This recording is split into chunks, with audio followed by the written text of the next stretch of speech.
Agora a gente teria a apresentação do Ricardo, que também vai trazer um levantamento, né? Um levantamento da literatura irreal, porém mais focado na parte de modelagem econômica, um pouco mais aprofundado nesse sentido. Exato. Vou guardar enquanto eu guardo minha apresentação. Parte do que eu vou falar tem muita interseção com o que o Michael Drummond falou de manhã e um pouco com o que o Everton acabou de dizer também. Bom, o nosso grupo teve duas tarefas, foi atribuído duas tarefas, né? O Ivan, que trabalhou junto comigo, fez a parte da revisão rápida dos estudos de avaliação econômica. E eu e a Kate também fez com a gente, e eu fiquei com a parte de revisão dos relatórios da Conitec. Então, inicialmente aqui eu vou falar sobre os estudos de avaliação econômica que a gente encontrou na literatura sobre doenças ultra raras. Depois eu vou entrar na parte dos relatórios de decisão e recomendação da Conitec. Então, o objetivo principal dessa primeira parte foi identificar e caracterizar essas abordagens e as adaptações existentes, né, na metodologia de modelagem para abarcar as especificidades existentes ao se avaliar doenças ultra raras. A gente registrou esse protocolo dessa revisão rápida, né, ele foi submetido a um periódico aqui nacional, e a gente fez essa pesquisa nas bases indexadas, enfim, da literatura PubMed, entre outras, e o site das agências de ATS principais, né, que é o NICE, o CADIS do Canadá e o PIBAC da Inglaterra, da Austrália. Bom, então, aí a nossa revisão de escopo, vamos dividir ela para entender em fenômeno de interesse, contexto e tipos de evidência. Como interesse, a gente selecionou estudos com modelagem econômica aplicada à variação de tecnologias em saúde, né? E aí os terminologias, como o Everton falou, variava muito, era ultra raras, muito raras, ultra órfãos, e a gente tentou fechar um pouco nessa prevalência de menor de um cada paciente. Tá? E o contexto é esse das avaliações de tecnologias em saúde, nas perspectivas diversas da sociedade, do governo, né, em sistemas de saúde, em qualquer país sem restrição ou período. A gente não focou nos estudos primários, a gente resolveu pegar a literatura secundária que agregava, já tinha se mergulhado nesse oceano de evidências, para poder dar agilidade no processo. Então, a gente olhou para revisões sistemáticas, estudos conceituais e metodológicos e alguns guias e relatórios. Bom, consolidou um conjunto de descritores, principalmente para mergulhar nas bases Cochrane, Medline, Embase e epistemônicos. E aí fizemos então esse prisma, né? E a gente no final incluiu 8 estudos, mas vale ressaltar estudos ali no quadrado inferior à direita. A gente não conseguiu acesso ao texto, a gente está ainda em busca, fizemos comunicações aos autores dos trabalhos. Então, a gente vai trabalhar aqui com o universo de 8 estudos. E aí, uns desses estudos também que a gente não viu eram resumos de congresso, literatura cinzenta, enfim. Então, dos estudos que a gente encontrou divididos em revisões sistemáticas, três, a maioria, umas críticas, uma revisão de escopo, uma umbrella review e um manual metodológico de países mais desenvolvidos com sistemas de saúde mais consolidados, né? Enfim, os estudos restantes então eram do Reino Unido, dos Estados Unidos, do Canadá, da Austrália, e o período de análise foi aí de 2018 a 2025, que é o período de como apareceu as doenças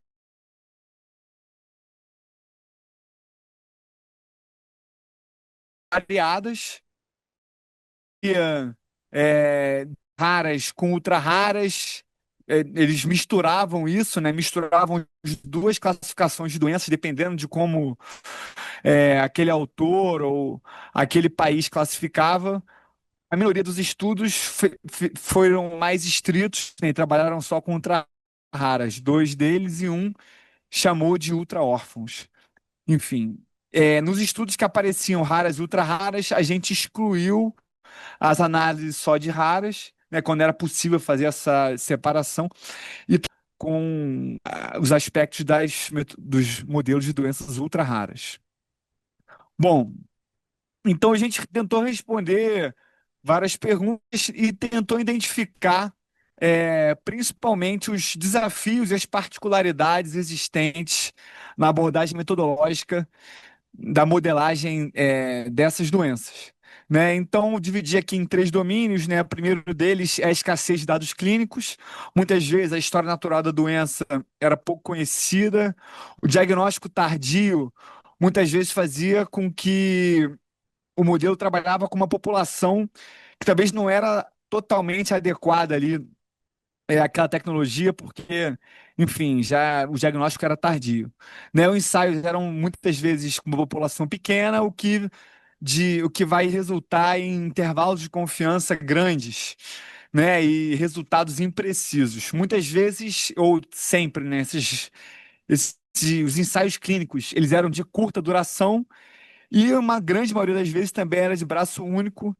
Algumas abordagens foram tentadas para minimizar isso, como o uso do MAIC, né, que é o Matching Adjusted Indirect Comparison, para tentar equilibrar a população de dois braços, enfim, talvez ou do braço da intervenção com o braço da história natural da doença, que muitas vezes era usado também. Muitas vezes os modelos não colocavam desfechos clínicos finalísticos e usavam desfechos substitutos. E o horizonte desses modelos muitas vezes era curto, porque os ensaios tinham horizontes muito curtos e os modeladores muitas vezes se sentiam inseguros ou com pouca evidência ou pouca robustez de evidência para poder extrapolar esse horizonte da modelagem. Com relação aos dados de qualidade de vida e de utilidades, faltou muitas medidas baseadas em preferências, né? Os ensaios clínicos também muitas vezes trabalhavam com desfechos intermediários, como capacidade motora, enfim, esses desfechos que têm a ver muito com muita particularidade da doença e faltou muitas vezes medir desfechos finalísticos como qualidade de vida, né? E medidas de preferência. Bom, e também é, parecia, às vezes, carga extra a pacientes, né? Impactos indiretos do modelo, perda de produtividade e impactos na qualidade de vida dos cuidadores. Com relação aos custos, faltava muitas vezes pouca evidência sobre custos diretos e indiretos e carga do cuidador dessas externalidades. Muitas vezes as evidências de custos elas ficam ali estritas à questão da metodologia do ensaio clínico, que tem uma abordagem de custo totalmente diferente, né? Um ensaio clínico ele vai custear e vai ter um custo muito diferente da experiência do medicamento no sistema de saúde, né? Que é uma diferença ali de eficácia e efetividade. Também existe uma diferença no custeio do manejo da doença do ensaio clínico para o sistema de saúde. E aí sempre, né, a maioria das tecnologias com alto custo, um alto preço e acumulação de custos no tempo, né? Às vezes aquela doença vai se estender bastante ao longo do tempo e vão entrar custeios com a evolução da doença, que muitas vezes a gente pode vir a desconhecer, porque a gente não tem aí um acompanhamento do horizonte longo daquela doença, e aí fica difícil você estimar isso numa modelagem. Então, já entrando nos tópicos das variáveis que a gente buscou olhar, né, dentro dos modelos, a gente pode começar a falar aqui então do tipo de modelo, dos desafios encontrados, né, na construção desse modelo. A gente achou que os autores dessas revisões, né, encontraram poucas avaliações de custo-efetividade e muito heterogêneas. Então, as abordagens foram muito variadas, né? E aí, como todas as doenças eram crônica e progressiva, houve também apontou-se uma falta de dados para poder ilustrar a progressividade, enfim, as consequências crônicas dessa doença ao longo do tempo. Muitos dos estudos não tinha um braço controle, né? E aí faltava ali um comparador externo ou dados de mundo real, né? E aí também os autores foi muito levantado a necessidade de incorporar a dimensão da equidade nessa modelagem para tentar adaptar ela melhor para a realidade de doenças raras. Bom, dentre as abordagens encontradas pelos autores, muitos estudos não especificavam, não deixavam explícito o tipo de modelo que foi usado, mas dos que especificavam, o Markov era predominante. E a microsimulação foi usada em alguns casos, né, mas acaba tendo uma aplicabilidade limitada, porque os dados muitas vezes são escassos, né? Enfim, e aí poderia ser o uso delas, se fosse bem explicitada a parametrização. E aí outras recomendações foram para terapias em que você enxerga muito claramente, apesar do horizonte temporal curto, um potencial curativo. Tem algumas abordagens que a gente se faz em modelagem, que é o uso de mixture cure, né, que você considera ali uma curva de pacientes que foram curados ao longo do tempo, e aí a partir daí, enfim, poderiam sobreviver igual um cidadão normal com uma sobrevida geral da população, né, que a gente consegue encontrar no IBGE. E aí você tem que justificar muito bem o que que você considera cura ali, e aí isso é um facilitador da extrapolação, enfim, dos resultados daquele modelo, se existir uma fração dos pacientes que se considera curada. Outra abordagem recomendada foi o uso de custo-efetividade distributiva, que considera ali o custo-efetividade em diversos subgrupos populacionais, de acordo com suas características, a fim de incorporar a dimensão da equidade na modelagem econômica, né? Fazer regressões de benefício monetário líquido quando houver os microdados apropriados para tal. Bom, outro desafio significativo, como eu já mencionei, foi o horizonte temporal. Muitas das avaliações encontradas por esses autores omitiam, não deixavam explícito o horizonte temporal de análise, mas e quando reportavam muitas vezes era finito, né, não era lifetime, mas não tinha uma justificativa clara. Né, e aí rola essa incongruência, né, essa incoerência, já que as condições são provadamente crônicas, porém os ensaios são curtos, o que dificulta o uso de horizontes temporais lifetime. Apesar disso, apesar das incertezas, seria fundamental, os autores recomendam, que os horizontes temporais das modelagens sejam vitalícios, né? Sejam longos como padrão para qualquer doença crônica e não só para as doenças ultra raras.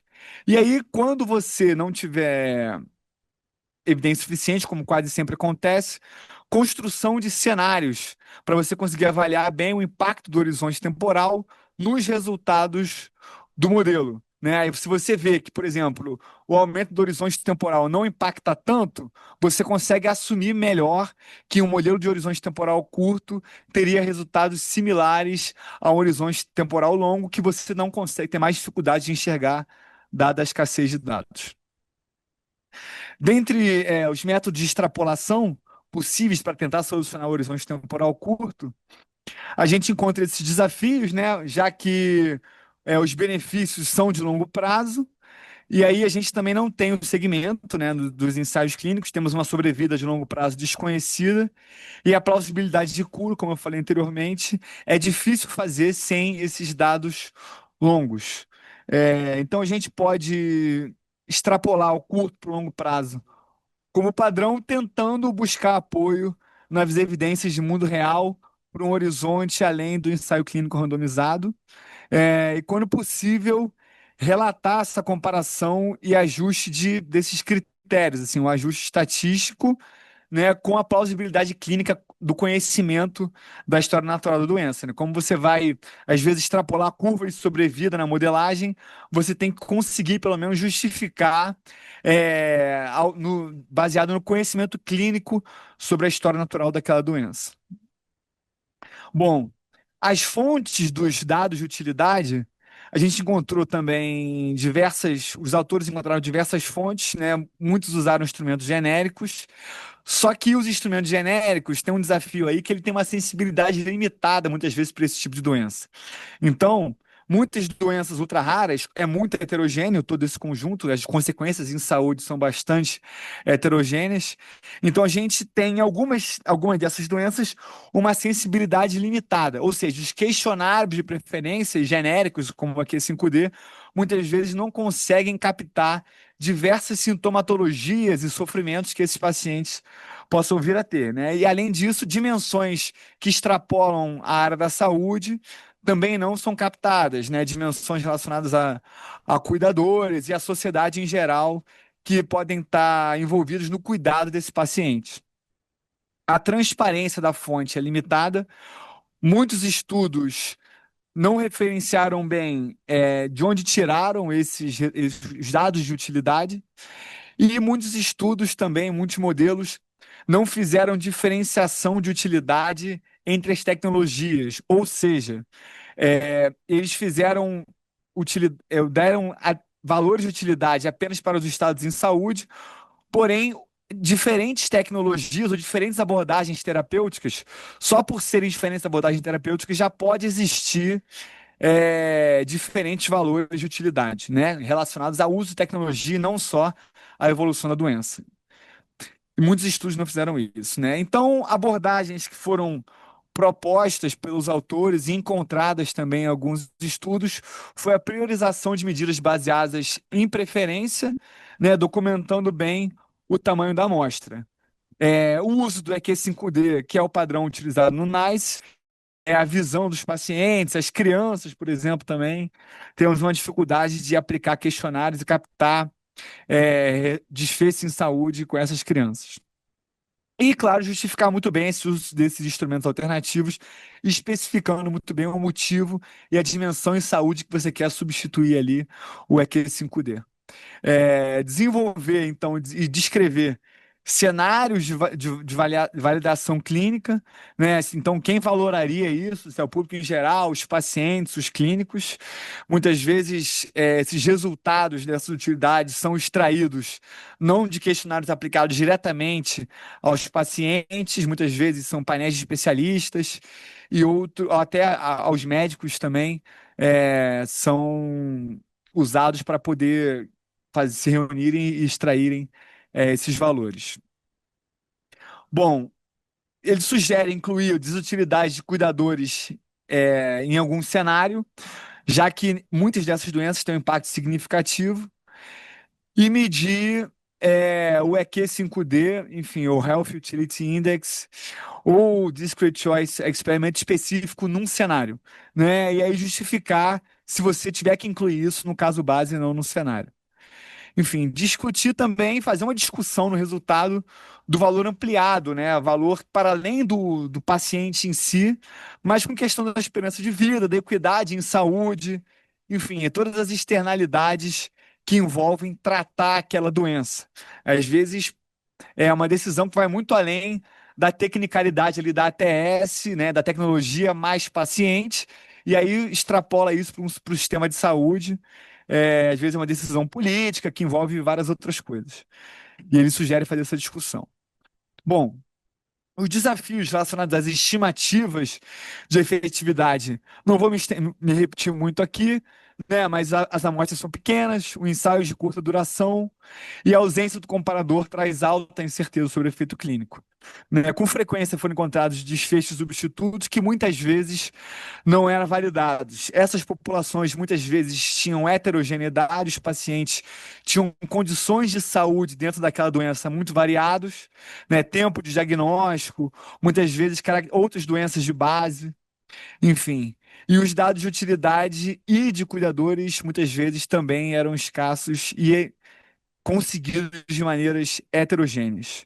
Né? Muitos dos modelos não trabalhavam com desfechos finalísticos e a incerteza muitas vezes também não era quantificada ou mal quantificada. Bom, e aí uma das abordagens que foi sugerida é tentar validar todos esses dados com dados de mundo real, né? Então é fundar aí grupos de pesquisa de acompanhamento do uso dessas tecnologias para fazer validações dado no cenário modelado, né? Tentar reportar o benefício líquido e uma curva de sustentabilidade por subgrupo quando a custo-efetividade distributiva for relevante. Então, o que seria isso, né? A curva de sustentabilidade, a gente coloca ali, enfim, como se comportaria o custo-efetividade daquele medicamento diante de vários limiares de disposição a pagar. E aí você consideraria, talvez, diversos limiares ali para diversos subgrupos numa custo-efetividade distributiva. E aí você faz ali, combina, então, uma curva de sustentabilidade com uma análise de custo-efetividade distributiva. Se você usar um desfecho finalístico, você conseguir traçar bem essa correlação entre o desfecho substituto com o desfecho finalístico. Então, se você usar diminuição da capacidade motora, diminuição da ambulação, né? Você tentar relacionar essa grau de diminuição da ambulação do paciente, por exemplo, com um score de perda de utilidade, né? Um score de perda de qualidade de vida, que é o desfecho finalístico. Ou como que a perda de ambulação pode impactar a sobrevida desse paciente, né? Que é um desfecho finalístico. Então, sempre que usar um desfecho substituto, conseguir fazer essa ponte. Evidenciar sensibilidades, então fazer análise de sensibilidade em parâmetros críticos, né, como duração do efeito do tratamento. Então, supor diferentes durações, supor que o medicamento de dose única, se daqui a 10 anos o efeito dele for revertido, isso são cenários que são possíveis fazer na modelagem e talvez devem ser experimentados. É, taxas de descontos diferentes, que é uma discussão importante que eu vou fazer mais à frente, e inclusão possível da desutilidade do cuidador.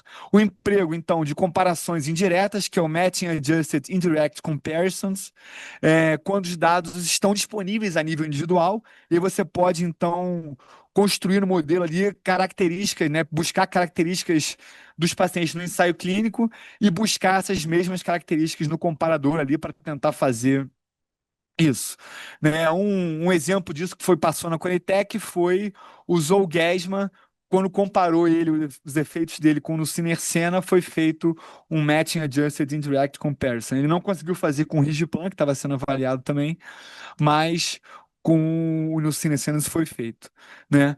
Consultar o uso de especialistas, se for utilizado dados de doenças análogas, isso também foi bastante utilizado, inclusive em relatórios da Conitec, né? O uso de quali e de utilidade de doenças análogas àquela condição, dadas as consequências em saúde. E usar o mapping, né? O mapping, então, como exemplo, questionários genéricos ou específicos, você faz o mapping para um questionário de genérico, né?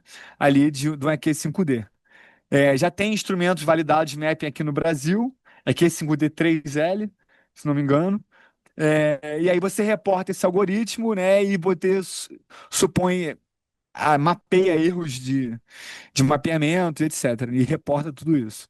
Com fontes de dados e custos, a gente também tem fontes, como eu falei anteriormente, limitadas para custos diretos, mais ainda custos indiretos. A gente não tem estudos de perda de produtividade, abordagem, nem seja abordagem de capital humano, enfim, para poder buscar esse tipo de informação.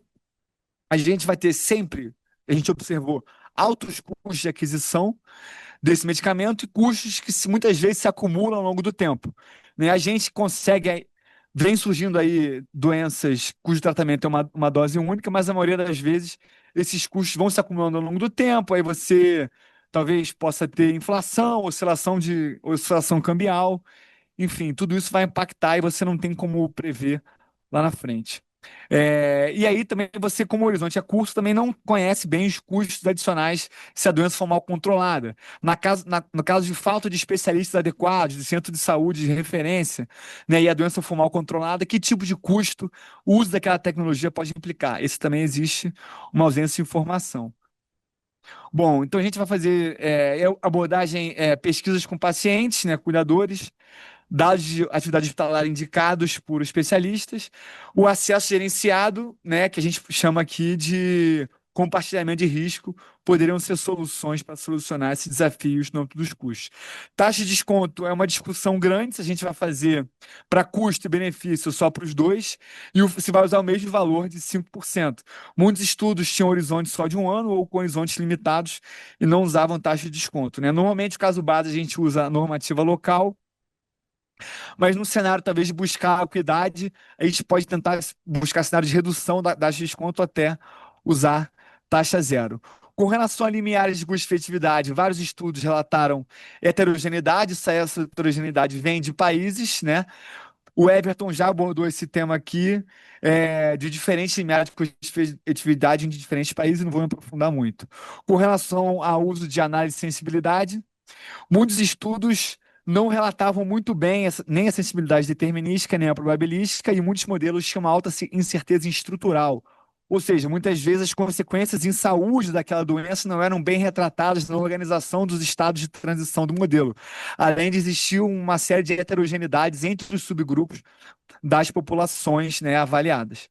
E aí ele sugere, então, que você faça uma análise determinística bem estruturada, usando ou o Mixed Score Approach, ou, por exemplo, um Mike, fazer um cenário com isso, né? Se a amostra for pequena, tentar usar microdados e um bootstrapping, né? E aí você basear essa decisão numa análise probabilística e fazer talvez, uma análise de custo-efetividade de viva, né? Coletando esses dados no risk sharing, por exemplo, e alimentando esse modelo de maneira viva e avaliando ali continuamente como é que está sendo a eficiência dele no sistema. Então, resumindo os desafios, seria a escassez de dados para doenças ultra raras e as múltiplas definições do que é doença rara ou ultra rara. Né, muitos textos a gente ainda está buscando e a gente tem grande heterogeneidade metodológica. Agora, falando um pouco da questão dos relatórios da Conitec, a gente então leu 31 relatórios da Conitec, a gente extraiu ali variáveis do tipo da modelagem, horizonte, método de extrapolação, estimativa de efetividade, fonte dos dados de custo e de utilidade, fonte dos dados clínicos, taxa de desconto, a questão do limiar e análise de sensibilidade.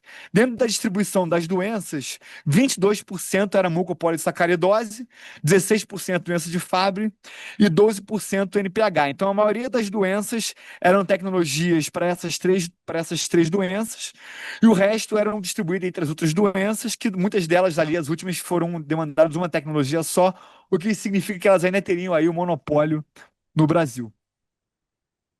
Bom, e aí com relação à estrutura do modelo, 58% era Markov, né? 16% foi feito só análise de impacto orçamentário, 6,5% era árvore de decisão e outros 6% custo minimização. Então você ainda vê uma certa defasagem na metodologia da Conitec ao avaliar o impacto econômico ali, tanto de eficiência quanto de impacto orçamentário dessas decisões. Né? O horizonte temporal, mais ou menos a metade, foi lifetime, 25,8% não se aplicava, ou porque talvez não foi feita a avaliação econômica, e os outros horizontes temporais foram distribuídos aí nos que estão dispostos no slide. A taxa de desconto, grande maioria, foi 5% e 40% não se aplicava. Né? Ou seja, ou porque não foi feita uma avaliação econômica, ou porque era uma árvore de decisão com horizonte temporal de um ano apenas. E os desafios então, que a gente encontrou foi a falta de transparência sobre os parâmetros metodológicos. Então, quando eu avaliei os relatórios da Conitec, eu senti muita falta na descrição de diversos detalhes metodológicos. Muitas vezes o horizonte temporal não era descrito, muita falta de descrição de dados de utilidade, dos estudos que foram utilizados para extrair aqueles dados, e muita falta de explicação também. Por que foi usado um quali de leucemia nesse outro paciente com essa doença rara, que é um paciente infantil também? Né? Então, muitas inconsistências nas abordagens para resolver as fragilidades. Então, os métodos de extrapolação, muitas vezes, ou não eram justificados, né, ou eram inconsistentes, como foi no caso do Zolgensma, foi um método de extrapolação inconsistente. Precariedade na medida de efetividade e ações. Muitas recomendações foram feitas com com evidência sobre a eficiência da incorporação inexistente, né? Então a gente viu ali mais ou menos uns 25% dos relatórios de recomendação na Conitec que a gente olhou não tinham a dimensão econômica abordada. Ou se tinham, era só impacto orçamentário, né? Então isso aconteceu, acho que muito também no início, né? Quando as doenças ultra-raras começaram a chegar ao plenário, a gente tinha pouca ferramenta ainda para julgar a eficiência dessas medidas. Os relatórios mais recentes já trazem essa informação. Obrigado pela atenção. Boa, rápido.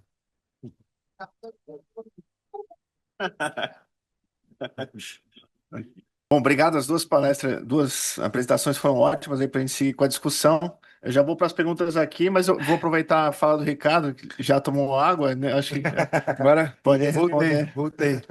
Mas o que que eu enxerguei, né? Depois a gente é um pouquinho diferente do que o Everton trouxe, que tem uma gama de diferenças e critérios. Parece não haver muito uma saída clara, né, para modelagem. Não apareceu um modelo específico, algo inovador, como a gente tem usado, por exemplo, como algo novo que apareceu na oncologia, que é o modelo particionado. A gente não apareceu isso na literatura em doenças ultra raras, né?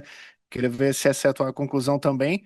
E, na verdade, a gente acaba tendo que lidar com as alternativas e ferramentas que vão auxiliar a fragilidade da evidência. Não vai muito além disso, né? Não sei se é a tua conclusão também, se você enxergou alguma inovação da parte de modelagem econômica aí. Não, acho que inovação, eu acho a questão do custo-efetividade distributivo, eu acho que ele traz uma dimensão importante que talvez o Paul tenha falado mais cedo sobre você talvez conseguir abarcar ali um pouco do impacto social e externo àquela relação tecnologia-doença e o que talvez aconteça mais frequentemente em doenças ultra raras, que ela tem um alto impacto tanto em saúde, né? E aí, com a questão do custo-oportunidade, você vai fazer um investimento muito alto, você vai gerar um impacto nas outras doenças, com relação ao quão debilitantes essas doenças são, no geral, né? E aí eu acho que essas abordagens que a gente não explorou muito aqui no Brasil, eu acho que elas podem ser uma luz de uma trilha para a gente poder começar a experimentar. Eu acho que isso que eu ia oferecer. A gente tem duas perguntas só, mas acho que a gente pode abrir também. Abrir para. Não, quero te perguntar essa questão do custo-efetividade distributiva, não sei se é assim que fala em português, não é só para ultra rara, né? E na verdade ela veio, o NICE aborda agora para várias doenças. E é mais para tentar melhorar a questão da equidade, né? Inserir equidade, então você faz uma análise subgrupo daquilo que vai se melhor beneficiar. Então eu fiquei pensando, não sei se específica, assim, porque é diferente da oncologia, né? Na oncologia, se você seleciona um tipo de doença, aí talvez você consiga ter critérios para aquela doença. Mas como ultra rara, tudo bem que muitas são genéticas, mas assim, ultra rara mistura muita coisa, na verdade é só uma quantidade de pessoas. Eu não sei se. Por isso, talvez você tenha encontrado várias coisas, vários padrões, nenhum padrão, né? Várias, sei lá, várias situações diferentes. E custo-efetividade distributiva, eu acho que serve para para qualquer coisa, entendeu? Não só para ultra raro. Eu acho que talvez então encontrar e selecionar em qual tipo de doença ultra raras poderia trazer algum benefício, né? Talvez algum perfil de doença em que talvez existe uma heterogeneidade maior do comportamento da doença nos pacientes, dado diferentes perfis genéticos, né? O Augusto mesmo estava vendo como a AME tem a ver não só com SMN1 e SMN2, tem a ver com diversas cópias genéticas, e isso talvez possa trazer uma heterogeneidade nas consequências em saúde dessa doença. E aí o custo-efetividade distributivo pode auxiliar a identificar qual subgrupo de quais tipos de mutações pode ser mais eficiente. Eu, Para qualquer doença. não, o problema é que assim, um grupo de decisores considera que ser uma minoria, né, ser uma doença que atinge poucas pessoas, é uma dimensão de equidade horizontal. Então, que as pessoas estariam propensas a aceitar, por exemplo, um limiar de custo-efetividade 3, 4, 5 vezes maior para atender dentro da ideia de regra de resgate, né? Por isso é que eles consideram, independente de estar associado à pobreza, raça ou qualquer coisa, consideram só o fato de você ser um grupo pequeno de pessoas, por princípio de equidade, você deveria ter um cuidado diferenciado.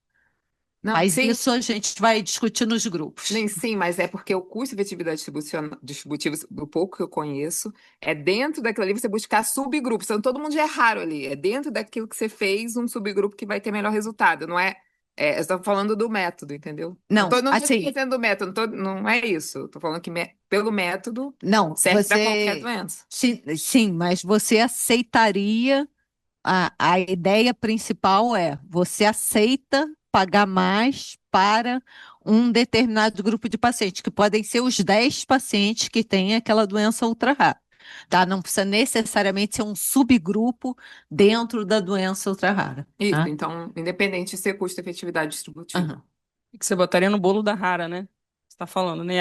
Aí você aceita dentro, né? Estava mais É, falando da questão do método, mais do sim. método. O que eu ia comentar é que, Ricardo, quando você traz essa revisão de literatura, onde você tem dentro dos modelos, talvez ali as flexibilidades dentro dos modelos econômicos, o quanto que a gente aceita, né, de flexibilidade, me preocupa o quanto que hoje a gente está estimulando ou desestimulando a, a apresentação da evidência ali, primeiro no padrão ali do ensaio clínico, inclusive para rara ou ultra rara. Porque, aí trazendo aqui o exemplo que a gente vem vendo do Brasil, né? Então a gente, você mostrou ali o horizonte temporal. Alguns consideram lifetime, outros consideram horizonte limitado. A gente vê muito até de trazer numa perspectiva, né, numa intenção curativa de uma terapia gênica, uma terapia curativa. Só que a gente não tem esse dado de fato real de acompanhamento lifetime. Então a gente acaba extrapolando o lifetime, ou seja, melhorando o benefício. Então eu gosto quando você fala assim, vamos estudar os dois cenários, porque estudando os dois cenários e vendo que o cenário limitado de tempo limitado, ele pode ser o mais próximo tal da realidade que a gente vai ter. Porque acaba que doenças ultra raras, quando a gente fala de doença ultra rara, a gente está falando de doenças que trazem então muitas vezes são sindrômicas, ou você não tem uma correção de fato, não é uma condição aguda que tratou e a pessoa nunca mais tem aquela doença. Ela vai continuar levando aquela condição, uma estabilização de doença, a gente não tem ali a certeza de até quando que esse tratamento vai de fato vir a ser efetivo, né? A validação externa, quando você fala das evidências, então hoje a gente já está aceitando, a gente aceita, né, os estudos de braço único sendo comparados com coortes históricas, ou depois a gente faz uma validação externa. E a gente teve dois casos muito recentes, até para a AME, né? Então a gente está avaliando AME tipo 3 e ampliação da indicação do Zolgensma para criança acima de 6 meses, onde a gente continua com os mesmos dados, né, assim, de estudo clínico, sem, assim, a gente não tem estudo nessa população de AME tipo 3, assim, é só quando tem um estudo misturado com as outras AMEs, então você faz um fator ali, tem uma confusão ali dentro da população, tudo misturado, a gente não tem, de fato, estudado aquela população, se é melhor ou se não é o tratamento, para indicação acima de 6 meses, a gente continua somente com um ensaio, com pouco monitoramento. Então, assim, o quanto que a gente está aprovando, né, dizendo assim, aceitamos comparar com coortes históricas, aceitamos com validação externa, e eu tenho mais de 5 anos de registro desses produtos, e eu continuo com os mesmos estudos, e o melhor estudo foi o estudo feito no Brasil, dentro de um estudo de vida real, no Brasil, com o maior número de pacientes. Então, a gente tem ali um estudo com 34 pacientes. Então, e aí vem uma demanda né, de laboratório da empresa. Então, assim, como a gente aceita no processo de incorporação esse tipo de evidência, a gente acaba desestimulando. As empresas não têm feito, não têm patrocinado estudos para trazer essa ampliação de bula de indicação e pressiona que a gente continue aceitando isso dentro de um processo de incorporação. Então, eu tenho esse receio assim, do quanto que a gente, cada vez mais aprovando tecnologias com esse tipo de evidência, a gente não está, de fato, desestimulando ou ali aceitando que a gente precisa ter o dado de vida real. Eu concordo, o dado de vida real é importante, mas para a gente monitorar a efetividade no sistema. Está funcionando no SUS, dentro do que a gente tem de condições no SUS, essa tecnologia funciona? Se não está funcionando, a gente precisa reavaliar. Então, acho que o dado de vida real ele precisa estar nesta fase, não numa fase ainda lá da incorporação. A gente precisa ainda ter dados melhores. A justificativa que é um N pequeno, mas no Brasil não é. Então, assim, a gente sempre tem aqui, por todas as vias, no primeiro ano que já entra uma tecnologia, a gente já consegue alcançar um número de pacientes maior do que foi o registro do estudo. Então, acho que custos indiretos, a gente já tem muita discussão, acho que é muito claro o grau de incerteza e é muito óbvio também a carga de doença que um paciente ultra raro ele traz para a família, para o cuidador, para o sistema, para a sociedade. Então, acho que isso é muito óbvio e aí, assim, agregar esse dado dentro de estudos, modelos econômicos, ele infla muito o modelo econômico com incertezas e com benefícios que a gente já pode considerar que é ok, assim, a gente sabe dos ganhos que a sociedade vai ter se tiver um tratamento, vai cuidar daquele paciente raro. E a taxa de desconto aí depende, acho que, da finalidade. A gente está falando aqui, eu acho que não pode confundir a coisa da droga curativa, que é a situação de curativa diferente do ultra raro. Então, acho que a gente não pode confundir esses termos, porque o curativo, eu preciso pensar numa droga que eu tenho de fato um efeito curativo, ele sai do sistema de saúde para aquela doença, não estou vendo mais aquela doença. Então, talvez ali a taxa zero para o benefício, de desconto para o benefício, ok, mas para uma situação ultra rara, que eu tenho continuidade de monitoramento, de outras comorbidades que aquela situação sindrômica traz, não é real a taxa de desconto zero só porque a gente está pagando já o medicamento, dando uma dose única, né? Então, acho que são esses pontos que eu queria colocar.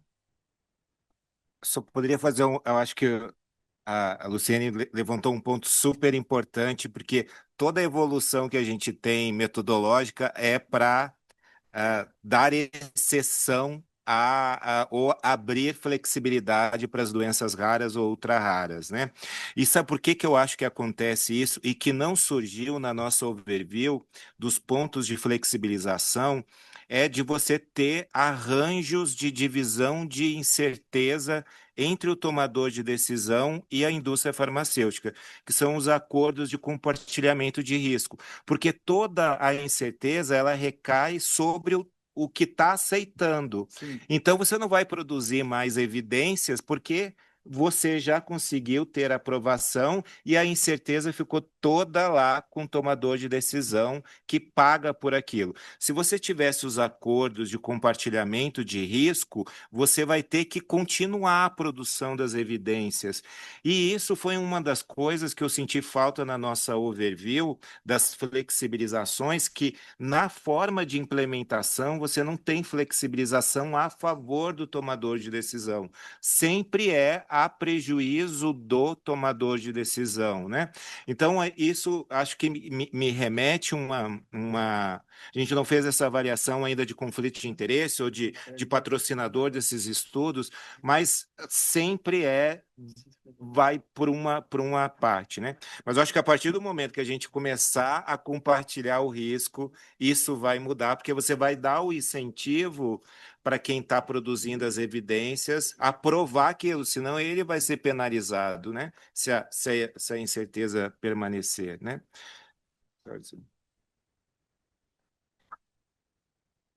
Desculpa. Vou anotar aqui na sequência. Outras pessoas pediram a fala. A gente vai ter um tempinho ainda para ter uma fala rápida de cada um e depois a gente segue para a discussão. Eu anotei, eu não lembro se eu peguei a ordem certa, Mônica e Michael. Quem que tava? Mônica, Mônica, né? Mônica, só pedir para você ser sucinta, tá?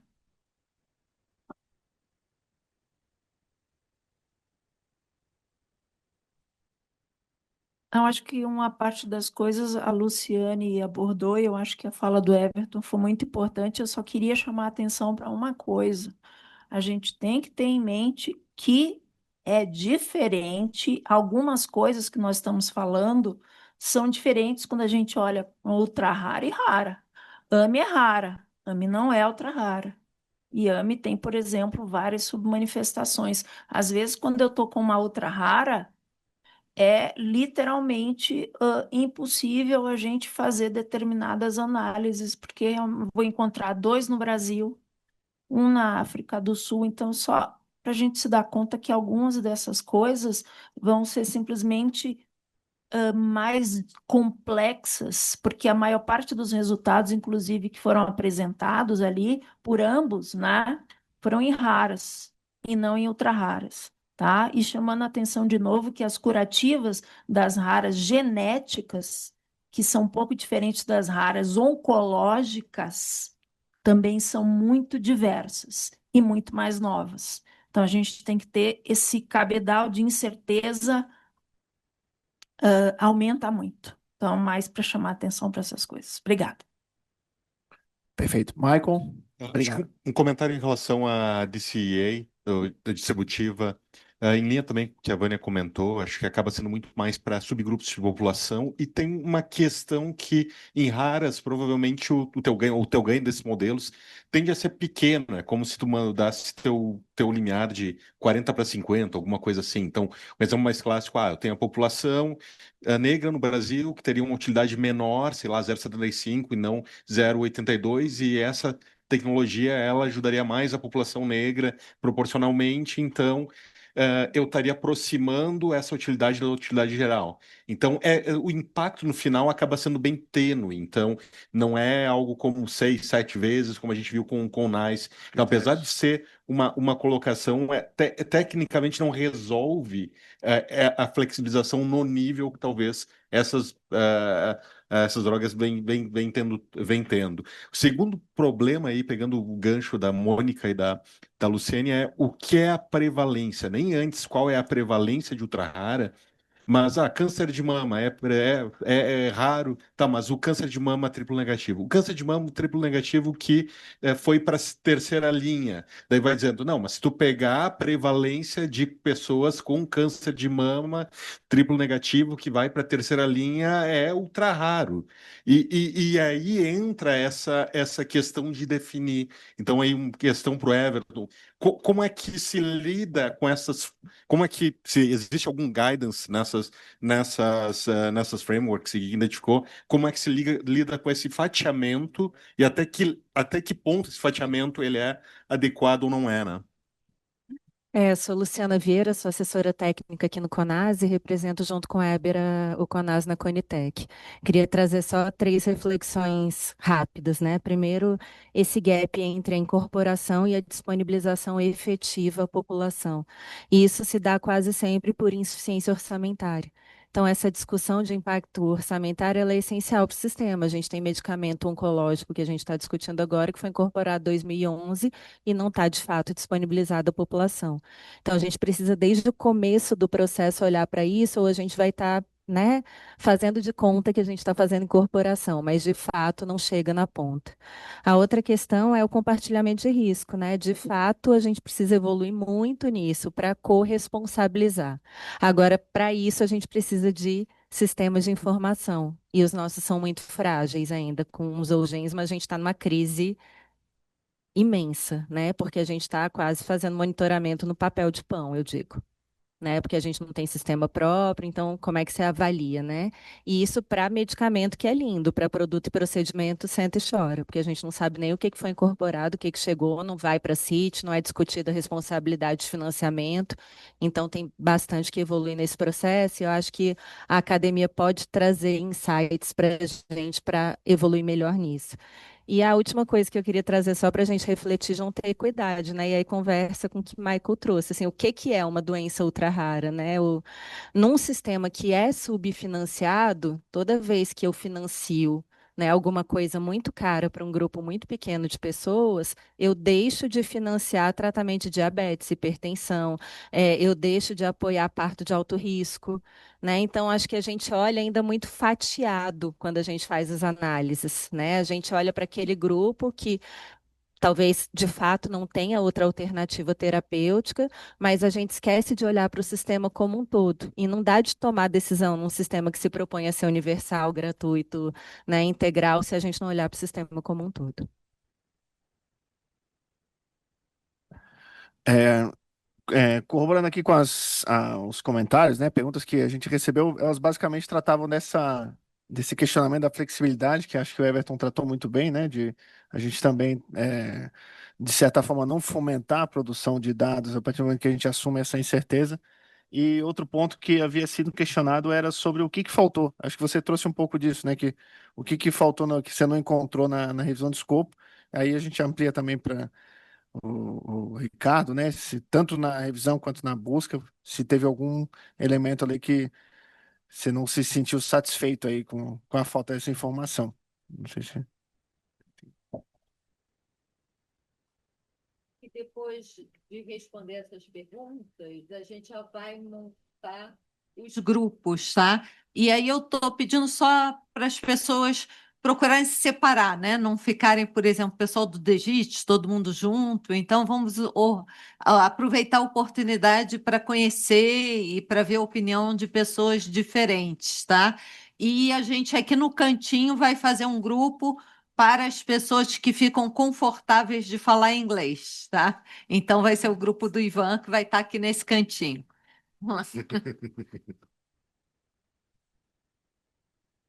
Então, só respondendo ao Maicon ali, esse é o grande desafio também, é muito heterogêneo o grupo de doenças raras, e é difícil até de você fazer uma diretriz, porque são tantas especificidades, né? O próprio questionário que a gente estava pensando, que vocês responderam ontem, eu acho, né?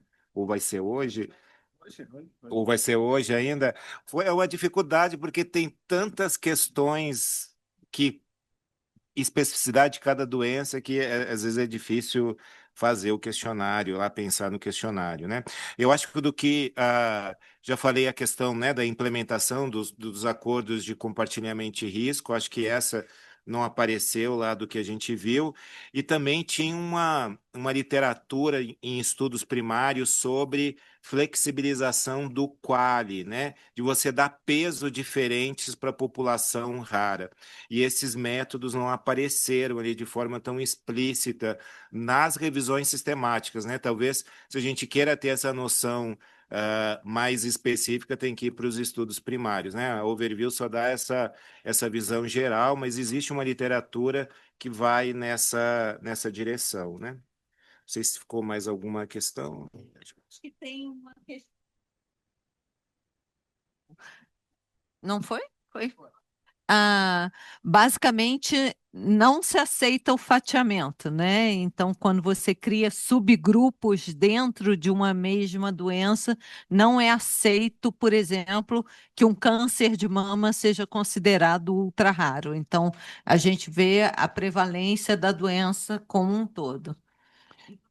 É porque tem essa discussão da terapia-alvo molecular, terapia-alvo, né? Se ela é considerada uma condição rara, né? Então, eles trazem como condição rara, mas a gente tem que realmente separar isso, como a Marisa falou, é a doença. Então, ela tem uma doença rara, né? Então, assim, não esse fatiamento por grupo ou por terapia, por alvo específico, né? É, porque senão potencialmente toda doença vira É porque no ultra rara. registro hoje acaba indo assim, né? Muitas vezes você tem um registro prioritário, fast track, considerando, é muita coisa na oncologia, porque é considerando a terapia-alvo, esse fatiamento dentro da oncologia, por exemplo.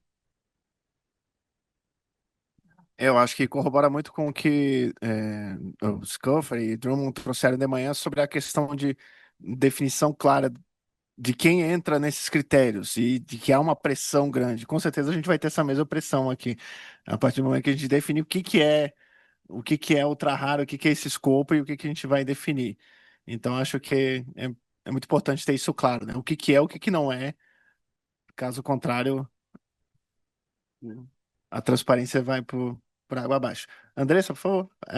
Agora a ideia é apresentar, né, um resumo do questionário.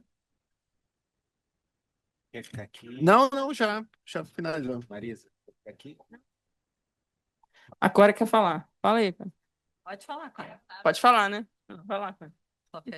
Não, quando vocês estavam aí discutindo a questão de repente eu não consegui categorizar, eu tenho como categorizar uma doença rara por diferentes mecanismos, né, em que ocorre o erro. Mas assim, eu tenho muita clareza, Everton, de que eu tenho três grandes grupos completamente diferentes. Eu tenho um grupo que vai evoluir com multissistemas, com alterações que vão acontecendo, tipo Gaucher, Pompe, que Fabry, que tem uma característica, mesmo que sejam erros completamente diferentes, são multissistemas, são lentos, lentas e eu uso desfechos substitutos. Isso é totalmente diferente de uma doença degenerativa, que eu tenho um ponto em que eu posso atuar sobre ela e entregar um sujeito saudável para a sociedade, ou ele vai perder as aquisições até morrer. CLN2 foi um exemplo desse, que nem apareceu ali na questão. E eu tenho aquela que pode ter uma iminência de vida mesmo, de morte, entendeu? E quando a gente coloca tudo isso no mesmo bolão e tenta olhar, inclusive na modelagem de um mesmo jeito, o próprio comitê não consegue entender essa nuance, não consegue valorizar esses outros aspectos. Então, houve essa pergunta de manhã que foi feita por Drummond. Então, mas e se for alguma coisa que tenha risco de vida, como é que isso é contextualizado? Como essa dimensão é contextualizada na doença ultra-rara? Não, isso lá já é contextualizado de cara. Se tem iminência de vida, eu já tenho um olhar para ela, independente se ela é rara ou não. Então, assim, a gente precisa ter esse feeling, essa sensibilidade para entender como que eu vou avaliar e como eu vou ponderar isso de forma diferente, para além de ser apenas ultra-rara. E isso a gente não percebe dentro do comitê, é muito diferente se eu tenho uma iminência de morte, de um entregar um sujeito saudável, né? Ou uma doença que vai ser crônica, claro, com alteração de qualidade de vida, mas que eu não tenho esse desfecho tão palpável, como estar vivo ou não, ou ser um ser totalmente saudável, ou um ser morto em pouco tempo, né?